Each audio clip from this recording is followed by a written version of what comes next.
Lalaro na ba si Gia? I think the management team has decided so she has to sit down for herself. Yeah, so she's not playing this conference. This conference. Si Gia daw hindi maglalaro this conference. Could we kind of get an explanation for what was the thought process lang? Kasi management decision. So, hindi maglabas na statement yung management namin. Management decision naman yung about kay Gia. So, hindi lang yung final na sasabihin ng management. Good, pero on record, may plans ba talaga na maglalaro na dapat siya? Biglang This nagbago lang. conference, based dun sa mga namin usapan is wala. Kasi talagang nakaplan yung rest ni Gia for this year.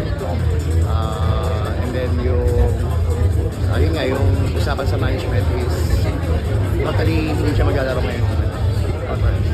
But management siguro maglalabas sila ng